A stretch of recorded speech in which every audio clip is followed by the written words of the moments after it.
Alright guys, VT1100 gas tank removal. If you want to change the coolant out, if you want to get the carbs out, you got to remove the gas tank. But before you remove the gas tank, you got to take the seat off. 3 bolts, alright. There's a acorn nut on the back seat, alright. You use a 10mm wrench to get that off. Now this is what I want you guys to pay attention to, is this little metal tab. What I don't want you to do is to just start ripping at this thing, and then all of a sudden now you're trying to get it out and you can't, and you end up taking this metal tab, scratching up the whole rear fender.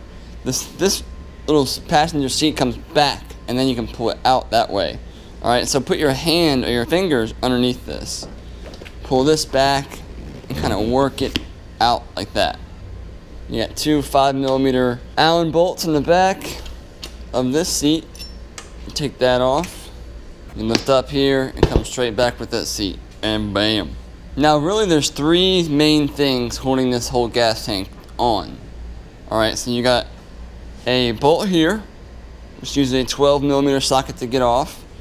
You have a 8mm nut, a 6mm nut here with an 8mm head. You can remove that.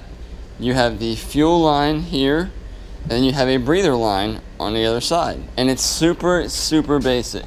I'm gonna go ahead and grab this bolt here.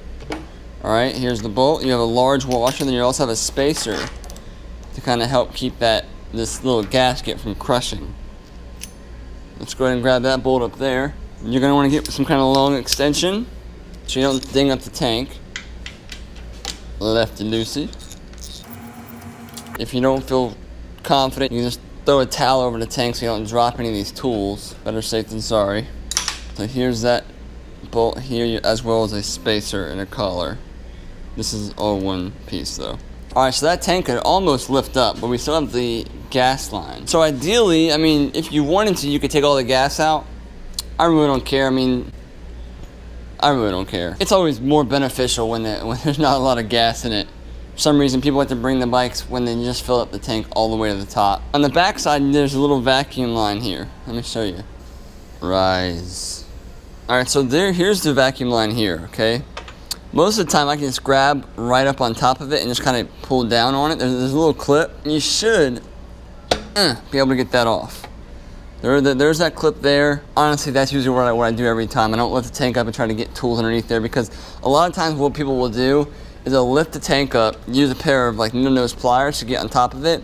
They end up screwing up this paint lip right here because they're prying against the tank, and I just don't like that. So I'd rather use my fingers to pull that down. But the gas line's a little bit different story. Alright, so you have a clip on the bottom, and you can just pull down, make sure the gas is off, which is right here in this center. I get a flathead screwdriver and try to get up on top of that hose. If that doesn't work, you need like a really sharp flathead. Grab the hose, and I'll kind of just do a little twisting motion on it to see if I can't break it. Not break it, but break that seal that it's created.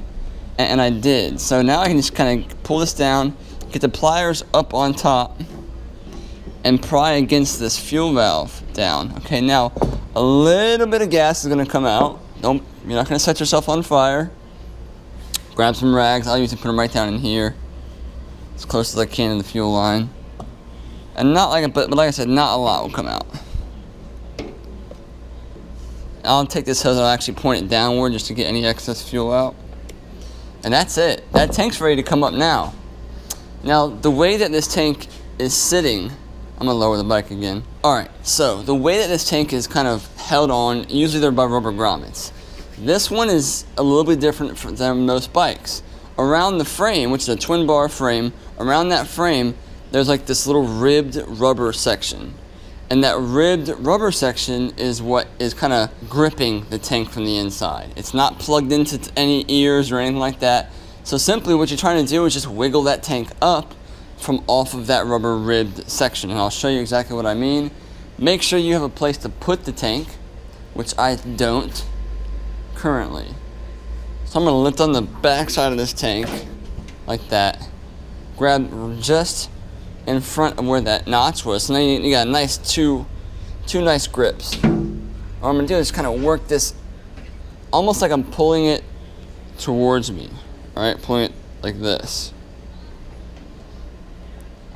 Kind of wiggle it, wiggle it, wiggle it, until pop goes the weasel. And now you have your tank in your hands. And that equals success. I hope that helped you guys out. Time to dive into these carburetors.